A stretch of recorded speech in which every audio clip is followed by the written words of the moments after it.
Hello, नमस्कार, आदाब, सत श्री अकाल और अस्सलाम वालेकुम। मैं हूं मोहम्मद अहमद काज़मी, लेकर आया हूं आपका पसंदीदा कार्यक्रम जो हर फ्राइडे में मैं आपके सामने पेश करता हूं। साउथ एशिया पर नजर सैयद अली मुश्तबा के साथ। अली मुश्तबा साहब चेन्नई में रहते हैं, लेकिन इस वक्त सफर पे हैं। अपने वतन गए हुए हैं मुंगेर, और बहुत ही तारीखी जगह है। मुंगेर मीर कासिम के लिए जानी जाती है, और वहां एक फोर्ट है। फोर्ट के अंदर आप उसी इलाके में हैं आज, और कई अहम इश्यूज पर बात करेंगे हम। सैयद अली मुश्तबा साहब के शुक्रगुजार हैं कि वो अपने वतन हो या सफर पर हो, कहीं भी हो, मीडिया स्टार वर्ल्ड के लिए वक्त जरूर निकालते हैं। आज हम फ्राइडे में, हर फ्राइडे को उनका प्रोग्राम पेश करते हैं, जिससे आपको पड़ोसी मुल्कों में क्या कुछ हो रहा है, साउथ एशियन मुल्कों में क्या कुछ हो रहा है, वो गहराई से आपको मालूमात फराहम करते हैं। मैं आमतौर पर मीडिया स्टार वर्ल्ड के जो शाम के प्रोग्राम है उसमें अक्सर मिडिल ईस्ट हावी रहता है, और उसके अलावा दूसरे खबरें, लेकिन यह साउथ एशिया के लिए खास प्रोग्राम है। इसको आप जरूर देखें। इसमें बहुत ही तफसीलात होती हैं। पूरे हफ्ते चीजों को फॉलो करते रहते हैं, पढ़ते रहते हैं, देखते रहते हैं, समझते रहते हैं, और इतने लंबे तजर्बात के साथ जब वो बताते हैं तो उसमें बहुत अहम इंफॉर्मेशन निकल के आती है। आज हम जिन इश्यूज पर बात कर रहे हैं वो ये कि पाकिस्तान में इमरान खान का क्या होगा। वो जो शोले की फिल्म वाला एक डायलॉग है जो याद कर सकते हैं कि तेरा क्या होगा कालिया। इस वक्त इमरान खान कह रहे हैं कि मुझे भी मुर्तजा भुट्टो की तरह से खत्म किया जा सकता है। वहां क्या कुछ सियासत हो रही है, उसके अलावा भारत और अमेरिका के रिलेशंस किस तरफ जा रहे हैं। अमेरिका में एक डिपार्टमेंट ऑफ स्टेट की तरफ से एक रिपोर्ट जारी हुई है, जिसमें भारत में ह्यूमन राइट्स वायलेशंस, यानी इंसानी हकूक की खिलाफ वर्जी की बहुत सी एक तरह से कंसर्न जाहिर किया गया है, और बताया जा रहा है कि यहां क्या कुछ हो रहा है जो नहीं होना चाहिए। इसके अलावा हम बात करेंगे नेपाल में क्या कुछ है। नेपाल की सरकार, ऐसे ये मुल्क ऐसी जगह पर है जहां एक तरफ भारत है, एक तरफ चीन है। ये दो बड़े मुल्कों के बीच में नेपाल है, और नेपाल कभी कभी प्रो इंडिया, कभी प्रो चाइना, कभी कभी दोनों तरफ से ताल्लुकात बराबर बराबर, इस तरह का बैलेंसिंग एक्ट वो करता रहता है। लेकिन अब जो प्रचंड की जो सरकार बनी है, जिसको अभी बहुमत मिला है, वो सरकार कैसे चलेगी, किस तरफ जाएगी, क्या चीन की तरफ या भारत की तरफ, ये हम समझना चाहेंगे जनाब सैयद अली मुश्तबा साहब से। अली मुश्तबा साहब, बहुत बहुत शुक्रिया, आपने हमें वक्त दिया।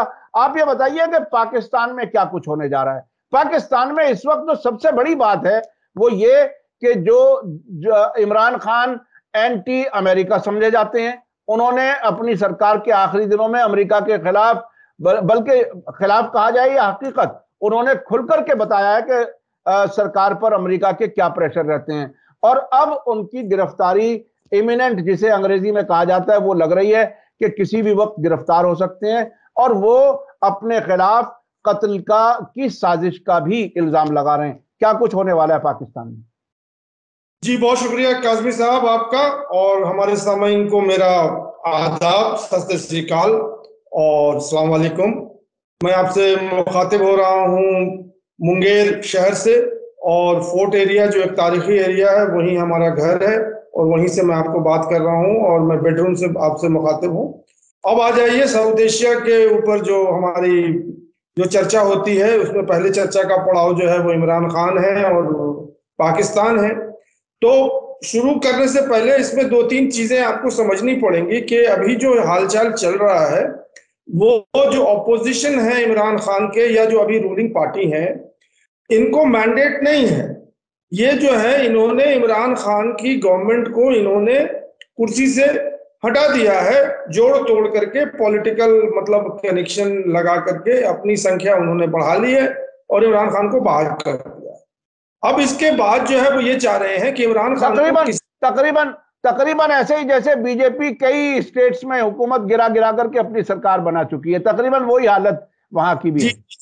अब जो है, जो सरकार अभी सत्ते में है वहां पे, उसके दो तीन मंशे हैं। एक तो वो इमरान खान को डिस्क्वालीफाई करना चाहती है, दूसरा वो उसकी पार्टी को डिस्क्वालीफाई करना चाहती है, तीसरा वो इलेक्शन को जितना डिले कर सकती है उतना डिले कर सकती है। अब इसके बाद ये हो रहा है कि इमरान खान जो है undoubtedly most popular leader of Pakistan है अभी।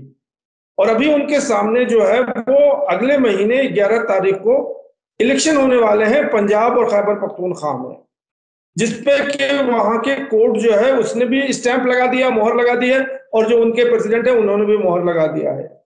अब ऐसे सूरत हाल में वहां पे अभी कोर्ट जो है वो बहुत बहुत ही सक्रिय है, क्योंकि अब इमरान खान के जो केसेस हैं वो 95 केसेस हो गए हैं।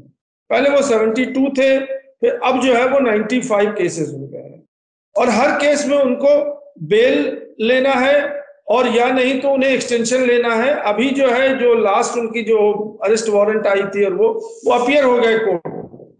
हालांकि उन्होंने ये अपील किया था कि मुझे फिजिकली अपीयर करने से हमें ऑनलाइन आप अपीयर करवा लीजिए, क्योंकि हमारे पर जो है वो खतरा है जान का, और हम कोर्ट में जाएंगे तो क्या कोर्ट हमारी हमारी हमारी हिफाजत करेगा, हमारे प्रोटेक्शन देगा।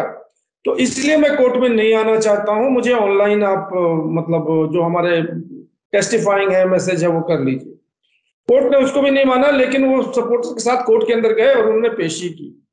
उसके बाद वो निकल के आए हैं। अब कोर्ट ने भी उनको एक्सटेंशन दे दिया है, वो 27-28 मार्च तक जो है उनको कोई अरेस्ट नहीं कर सकता। उसके बाद अगर कोर्ट कोई ऑर्डर दे, और गवर्नमेंट की जो प्रेशर है, वो जो शहबाज शरीफ की गवर्नमेंट है वो कोर्ट के ऊपर प्रेशर डाल रही है कि आप इन्हें इस केस में नहीं तो उस केस में, बल्कि उनके ऊपर एक टेररिज्म का भी केस है जिसमें कोर्ट ने उनको मतलब अरेस्ट करने से और उनको मतलब ये करने से मना कर दिया है।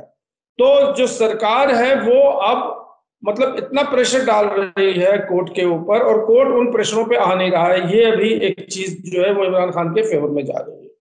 अब आ जाइए बात, दो तीन बातें और कहनी है कि अब जब ये 27 तारीख तक उनकी अरेस्ट नहीं होगी तो इमरान खान ने फिर दूसरे पार्टियों के साथ बात किया कि क्या आप इलेक्शन लड़ेंगे। तो अब सहमति बन रही है कि पंजाब में और केपी में, खैबर पख्तूनख्वा में इलेक्शन होंगे, जिसमें इमरान खान की पार्टी भी लड़ेगी और बाकी पार्टी भी लड़ेगी। तो अब ये देखना है कि उसके क्या नतीजे आते हैं, वो तो बात की बात है। अब इमरान खान ने कहा है कि मुझे मुर्तजा भुट्टो की तरह मरवा दिया जाएगा। तो मुर्तजा भुट्टो का जो केस है वो काफी पुराना है, और उसके ऊपर एलिगेशन लगाया गया था कि उसको मरवाने वाली जो थी वो बेनजीर भुट्टो थी और कोई अपोजिशन नहीं था, क्योंकि वहां पे कंटेस्ट हो रहा था भाई और बहन में। प्रियंका गांधी और राहुल गांधी का किस्सा था वहां पे, और प्रियंका गांधी को जो है वो मतलब जो बेनजीर भुट्टो थी उस टाइम जो है वो नहीं चाहती थी कि उनका भाई जो है वो मंजर आम पे आए और पॉलिटिकल लीडरशिप पे आए, और उनको बाकायदा असैसिनेट करा दिया गया। अभी तक मालूम नहीं है कि किसने किया, क्यों हुआ, क्या नहीं हुआ, ये सब कयास लगाए जा रहे हैं, ये ऐसी बातें हैं। अब इमरान खान के साथ ऐसा तो कुछ है नहीं, उनका ना कोई भाई है ना कोई और राइवल है, वो तो राइवल उनका नवाज शरीफ है या शहबाज शरीफ है। और अभी जो मेन मोहरा है वहां पे वो है मरियम शरीफ। ये मैं आपको समझा दूं कि नवाज शरीफ की बेटी जो है वो मरियम शरीफ जो है वो उभरता सितारा है पाकिस्तान के पॉलिटिक्स में, पंजाब के पॉलिटिक्स में। और अब जो आगे नवाज शरीफ और शहबाज शरीफ के बाद जो है वो मरियम शरीफ ही जो है वो गद्दी की मतलब दावेदार है। अब आ जाइए एक और बात पे, वो ये था कि अभी एक मतलब वो जो अभी जो गवर्नमेंट चल रही है पाकिस्तान में शहबाज शरीफ की, उनकी एक मीटिंग हुई, जो उनके कोalition के लोग थे उनके साथ बात हुई। तो उसमें उन्होंने शहबाज शरीफ ने ये पेशकश की कि हम जो है तहरीके इंसाफ पार्टी को बैन कर देते हैं। तो उसमें बिलावल भुट्टो जो है उन्होंने बगावत कर दिया, उन्होंने कहा कि मैं आपके साथ नहीं हूं। तो वो बिलावल भुट्टो का ये कैलकुलेशन है कि शहबाज शरीफ की सरकार गिरेगी और वो इमरान खान से जुड़ जाएंगे, जैसे जैसे प्रचंड मतलब वहां नेपाल में करते हैं। तो मंत्री वो यहाँ भी बने रहेंगे, वहां भी बने रहेंगे। और ये जो उन्होंने बगावत की है अभी शहबाज शरीफ के साथ, ये इमरान खान को मैसेज देने के लिए कि देखिए हम आपके साथ हैं, आप जब सत्ते में आ जाइएगा तो मुझे भूलिएगा नहीं, मैंने आपके लिए बहुत बड़ा सेक्रीफाइस दिया है मैंने मतलब। तो ये सब जो कैलकुलेशन चल रही है, ये डेवलपिंग स्टोरीज हैं पाकिस्तान की। अब जो सवाल आता है कि इमरान खान का क्या होगा और यहां से इमरान खान कहां जाएंगे, तो अभी जो सूरत हाल समझ में आ रही है कि इमरान खान जो है वो कमजोर नहीं है। प्रेशर उनके ऊपर जरूर बहुत ज्यादा बना हुआ है, लेकिन उनकी कहीं कमजोरी नहीं है और हर चीज का वो बहुत ही दिलेरी के साथ मुकाबला कर रहे हैं। और अब इसके बाद जो है अभी देखिए इलेक्शन हो जाए, उसके बाद फिर जो है फिर आगे क्या होता है ये तो वक्त ही बताएगा।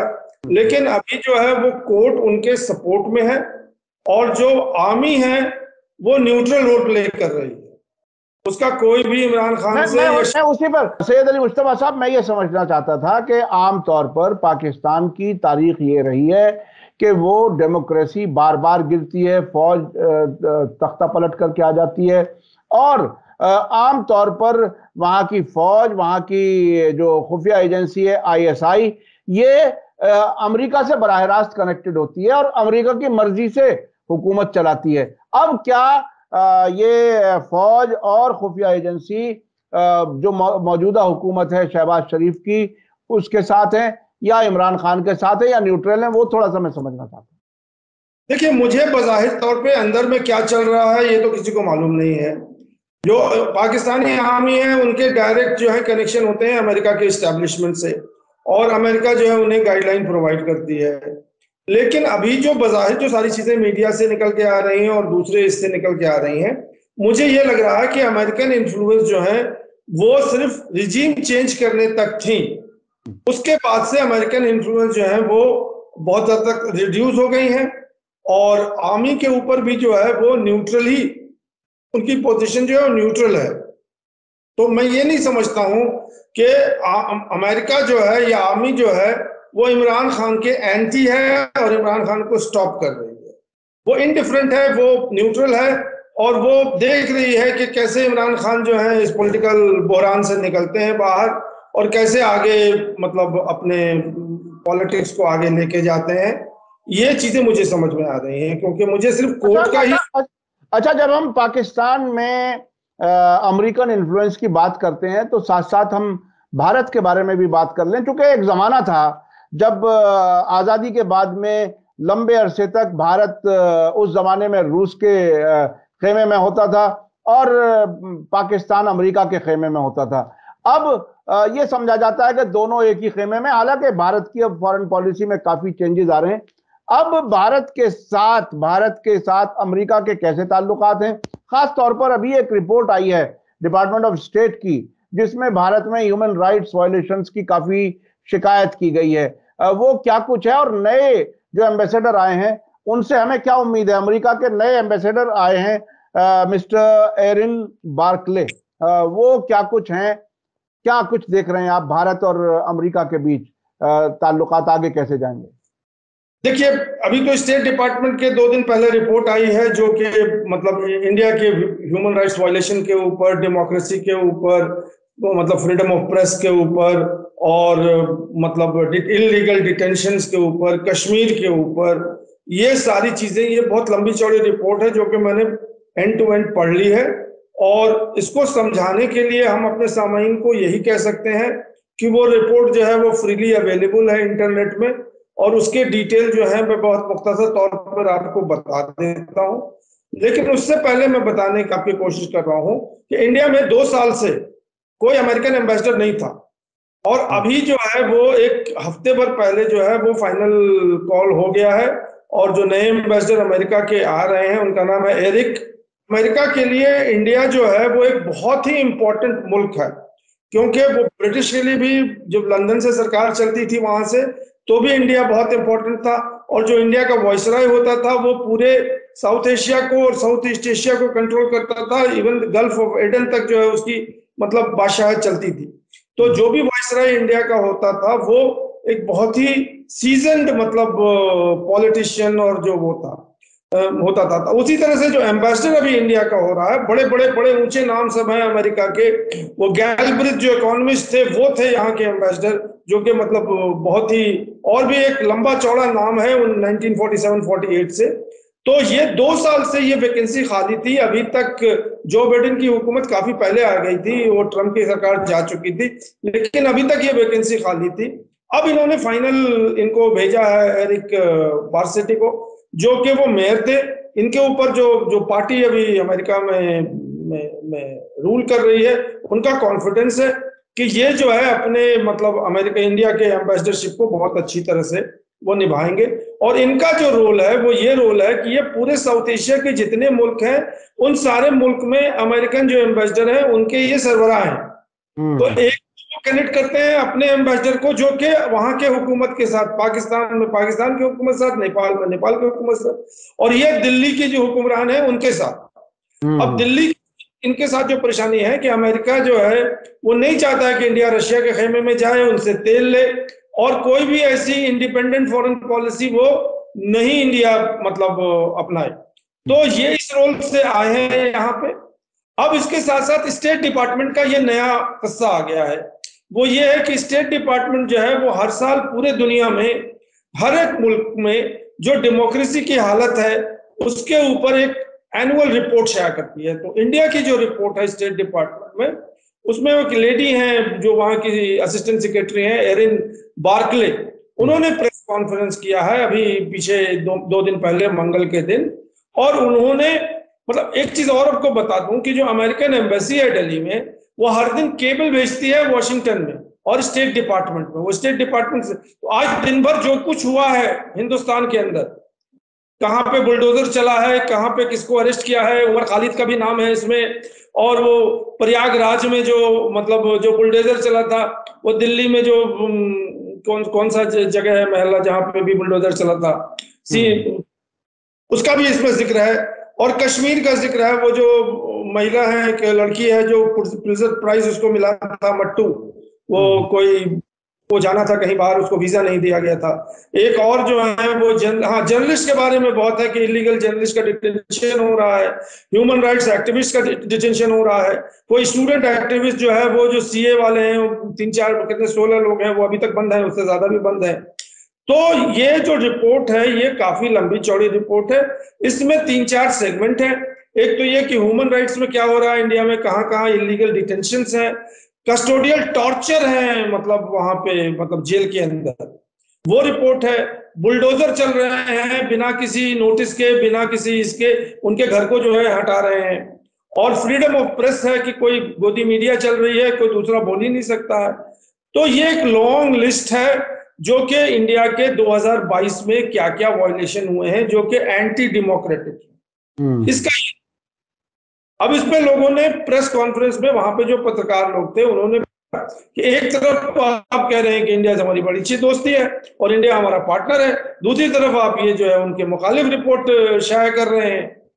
तो मैं उसी पर आने वाला था मुश्तबा साहब। वो ये कि देखिए, अमेरिका जब दोस्ती की हालत में होता है तो इस हालत में होता है जो सऊदी अरब के साथ मिसाल के तौर पर, अब तो खैर थोड़े से वाकयात ऐसे हो रहे हैं, लेकिन वहां उनके तमाम गुनाह माफ, उनके बारे में कभी कोई रिपोर्ट नहीं आती। कुछ वो मुल्क हैं जैसे हमारा देश है, डेमोक्रेसी है और हम अपने फैसले खुद लेते हैं, ऐसा सरकार कहती है। और पिछले कुछ खासतौर पर यूक्रेन जंग के बाद फॉरेन पॉलिसी में काफी शिफ्ट सा महसूस होता है, रूस से तेल लेना वगैरह वगैरह हमारे सामने। ऐसे वक्त में अमेरिका की ये रिपोर्ट, क्या ये बार्गेनिंग चिप है? क्या ये दबाव डालने का तरीका है? क्या वाकई वो ह्यूमन राइट्स को मैटर करता है उनके उनके नजर में? यमन में क्या हो रहा है, सऊदी अरब में क्या हो रहा है, खुद उनकी फौजें क्या कुछ कर रही हैं इराक में, सीरिया में, उसका कहीं जिक्र नहीं होता। ये यहाँ का जिक्र, हालांकि ठीक है यहाँ के बारे में जो भी कुछ कहा वाकयात हैं, लेकिन क्या ये दबाव के लिए है? कुछ इंडिया से कुछ और चाहिए? नहीं, देखिए ये जो ह्यूमन राइट्स का जो स्टेट डिपार्टमेंट है, और बहुत सारे दुनिया में और भी मतलब रिपोर्ट्स हैं, ये स्टेट डिपार्टमेंट का रिपोर्ट है जो कि ऑफिशियल गवर्नमेंट ऑफ अमेरिका का है। वो अमेरिका डिपार्टमेंट जो है वो मतलब कि कांग्रेस जो है, अमेरिका की जो कांग्रेस है उसके मतलब अधीन ये काम करती है और इनको पार्लियामेंट्री सैंक्शन है। तो ये जो है ये स्पोक्समैन है अमेरिका के, इसका तो कोई तनाजा ही नहीं। अब जो एरिन से जो बात हुई, एरिन जो बार्कले हैं उनसे बात हुई, तो ये बात कहा गया कि एक तरफ तो आप दोस्ती कर रही हैं, दूसरी तरफ जो है ये, तो उन्होंने कहा कि दोनों चलेगा। उनका ये कहना है कि हवा भी चलेगी और दिया भी चलेगा, मतलब दिया भी चलेगा और हवा भी चलेगी। तो ये उनका मौक़िफ़ था कि मेरा काम है, और ये जो काम है ये जो बाइडेन से नहीं चल रहा है, ये सालों साल से जो है वो हर साल रिपोर्ट जो है वो ट्रम्प एडमिनिस्ट्रेशन के टाइम में भी यही वो आया था। अब यहाँ पे बात है कि इसकी कितनी इंपॉर्टेंस है। इस पे कितना अमेरिका जो है एक्शन लेगी। तो यहीं पे बात रुक जाती है, क्योंकि मोदी साहब ने तीन जो है कैटेगरी उन्होंने अनाउंस कर दिया है। एक तो उन्होंने कहा है कि डेमोग्राफी, दूसरा कि हमारी कितनी संख्या है, 100 करोड़ 140 करोड़ हमारी संख्या, उनके डिमांड क्या है, 3D उनका जो फॉर्मूले पे चलते हैं ना, 3D फॉर्मूला, एक डेमोग्राफी, दूसरा डिमांड और तीसरा डेमोक्रेसी। तो उन्होंने कहा कि डेमोक्रेसी जो है इसमें 3rd नंबर पर आती है, डिमांड जो है वो पहले नंबर पर आती है, क्योंकि हमारे जो डेमोग्राफी है वो 140 करोड़ की है, और 140 करोड़ जो लोग हैं उनका डिमांड है। वो डिमांड कौन पूरा करेगा? चाइना पूरा करेगी कि अमेरिका पूरा करेगा? तो जब अमेरिका अगर पूरा करेगा उसके डिमांड को, तो फिर डेमोक्रेसी को वो 3 नंबर पर रखे, डेमोक्रेसी को पहले नहीं बात करे। आप समझ रहे हैं मेरी बात? देखिए इसके मुस्तफा साहब, देखिए ये तो मोदी जी का अपना प्रेजेंट करने का तरीका है, वो उसके माहिर हैं। और अगर वो डेमोग्राफी को सबसे ज्यादा अहमियत देते तो 80 करोड़ से ज्यादा लोग 5 किलो अनाज पर मजबूर ना हो चुके होते। वो उन्हीं की सरकार में हुआ है। और वो 130 करोड़ 140 करोड़ की बात करते हैं। अगर 80 करोड़ से ज्यादा सरकार के अनाज पर लोग डिपेंड हो गए तो ये उनकी कुशलता कही जाए या क्या कहा जाए, ये तो हमारे देखने वाले दर्शक अच्छी तरह से जानते हैं। तो वो तो एक माहिर आदमी है, अपनी बात को किसी भी तरह से घुमा फिरा करके कहने वाला।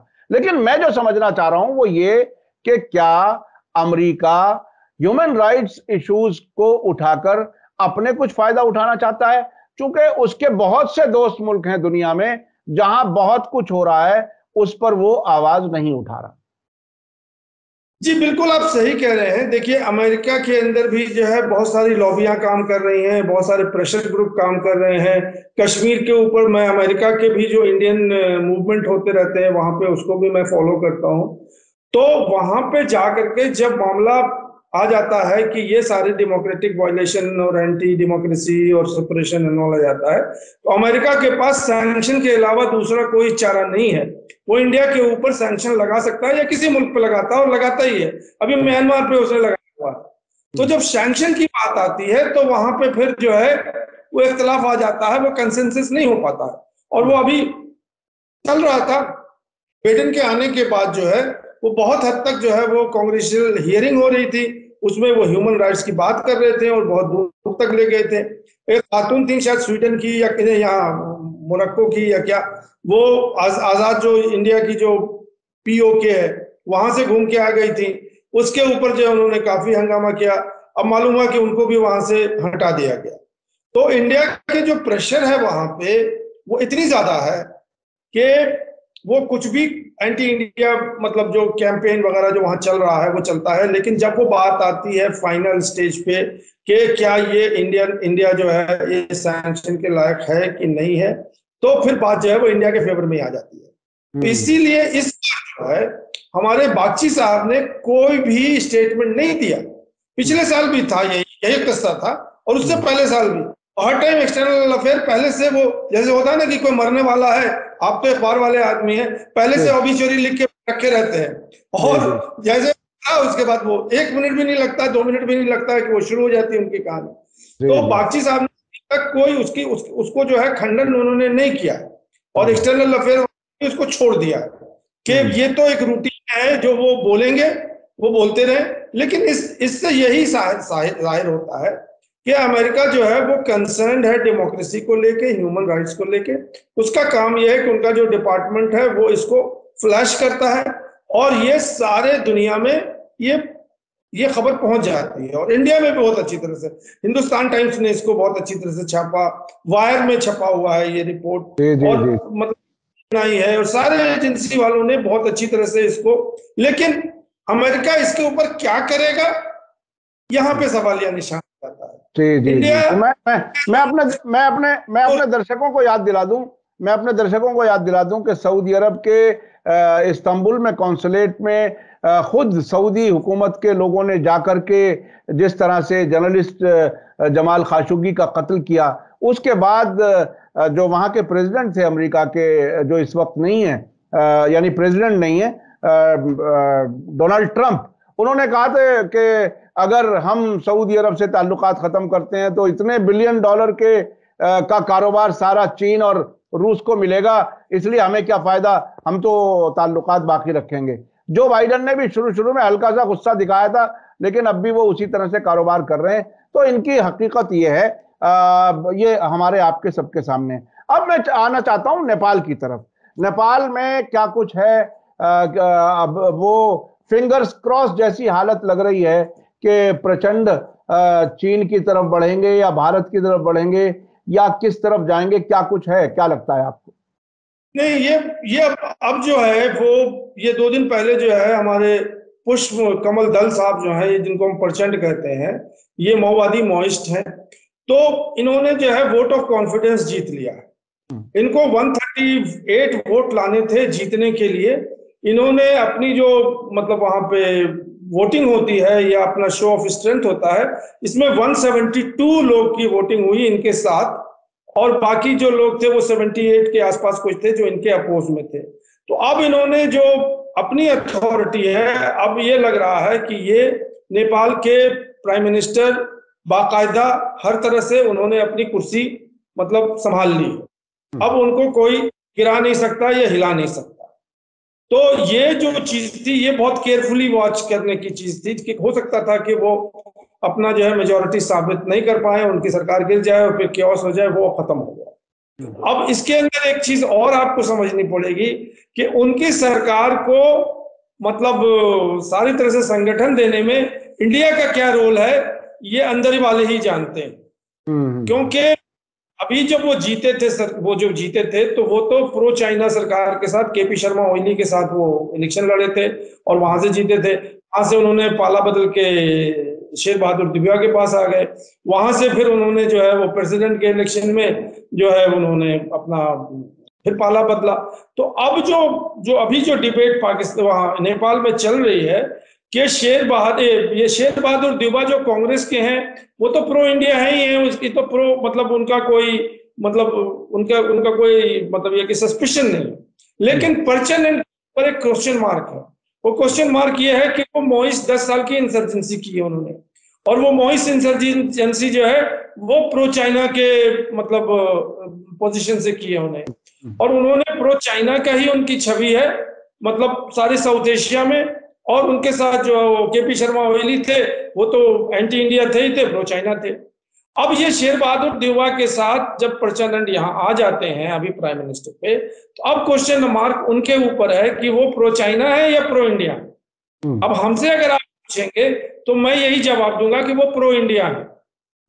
इसलिए प्रो इंडिया है, मैं आपको रीजन भी बता देता हूँ कि 10 साल की उनकी जो इंसर्जेंसी चली थी, लोग कह रहे थे कि वो जंगल में छुपे हुए हैं। वो शेर बहादुर दिव्या के ऊपर अटैक भी कर चुके हैं, जानी हमला भी कर चुके हैं, लेकिन वो इंडिया में थे 10 साल। में लेडेन ओटोपा बाद में मिले थे, वैसे ही प्रचंड जो थे वो इंडिया में कई अंगूर खा रहे थे, और इंडियन गवर्नमेंट है उनको बहुत अच्छी तरह से संरक्षण दी हुई है। तो वो सारे इंडियन एस्टेब्लिशमेंट में अपने दोवाल साहब के साथ और जितने भी लोग हैं, मतलब जो भी बड़े बड़े जो यहाँ के अभी मतलब दिल्ली दरबार जो चला रहे हैं, उनसे उनकी 1-to-1 है। तो प्रो चाइना जो बाहर से इनकी छवि है वो प्रो चाइना है, लेकिन अंदर से जो छवि है कि जितना अंदर जो है इनको इंडिया ने सपोर्ट किया मोइस्ट इंसर्जेंसी में, उतना चाइना ने कुछ नहीं किया उनको। और इनको जो है राइट में लाने के लिए ये तो अगर इंडिया चाह लेती या चाइना चाह लेती तो वही खत्म हो जाते हो। जो प्रभाकरन और प्रचंड दोनों एक तरह से उभरे थे साउथ एशिया के मतलब मिलिटेंसी के मतलब इस पे। प्रभाकरन का जो हालत हुआ वो तो आपको मालूम है, वो चले गए दुनिया से, और शेर बहादुर दिव्या ने अपना चाल बदला और मिलिटेंसी छोड़ करके सियासत में आ गए। सियासत में आने के बाद अब प्रधानमंत्री बन गए। तो अब जो नेक्स्ट जो दौरा है वो इंडिया ही है। अब ये इंडिया आने है और द्यूवा के साथ, द्यूवा तो वहीं रहेंगे क्योंकि द्यूवा पार्टी हेड है कांग्रेस के, तो वो तो आ चुके थे पहले, पिछले साल वो उन्होंने सारा कुछ कर लिया था। अब एज ए प्राइम मिनिस्टर वो यहाँ आएंगे और सारी संधियां वगैरह होंगी। अब जो सरकार है द्यूबा और प्रचंड की, मेरे हिसाब से ये प्रो इंडिया सरकार है। जी जी, चाइना का ये असल में जैसे वो कहते हैं ना कि सियासत में सब कुछ जायज है वाली बात है कि इधर का इशारा उधर का कमाल, मतलब काम जो है वो दूसरा। तो ये इस किस्म के बहुत से आपने दोनों ही पार्टनर्स के बारे में बता दिया कि एक जमाने में चाइना के साथ में थे देवबा भी, और फिर वो दूसरे रंग में आ गए और प्रो इंडिया हो गए, और अब ये भी चूंकि प्रो इंडिया के साथ में हुकूमत बना रहे हैं तो इनके भी इम्कान प्रो इंडिया होने के हैं। ये बहुत ही गहराई से इंफॉर्मेशन आप हमें देते हैं, इसके लिए हम बहुत शुक्रगुजार हैं, और वक्त की कमी की वजह से हम और बात आगे नहीं बढ़ा सकते। आपने आज पाकिस्तान के बारे में खासतौर पे उस मीटिंग का जो जिक्र किया जिसमें बिलावल भुट्टो ने एग्री नहीं किया इमरान खान को एक तरह से इररिलेवेंट करने की कोशिश में, वो काफी अहम बात रही। इसके अलावा अमेरिका किस तरह से भारत के खिलाफ जो रिपोर्ट आई है वो रिपोर्ट भी है, और ये कह दिया गया कि आंधी भी चलेगी दिया भी जलेगा। ये बहुत ही इंपॉर्टेंट है कि डिप्लोमेसी में क्या क्या होता है, एक तरफ से थप्पड़ दूसरी तरफ से प्यार, ये बिल्कुल इस किस्म का वाकया हो गया। और नेपाल की सियासत को भी आपने काफी गहराई से बताया। बहुत बहुत शुक्रिया। इसी के साथ मुझे दीजिए इजाजत। धन्यवाद, शुक्रिया। जय भारत, जय हिंद। मीडिया स्टार वर्ल्ड के और वीडियो देखने के लिए हमारे चैनल को सब्सक्राइब करें और सीधे नोटिफिकेशन पाने के लिए बेल आइकन दबाएं। और अगर हमारी खबर सच्ची और अच्छी लगे तो अपने व्हाट्सएप, इंस्टाग्राम, फेसबुक और ट्विटर अकाउंट पर जरूर शेयर करें।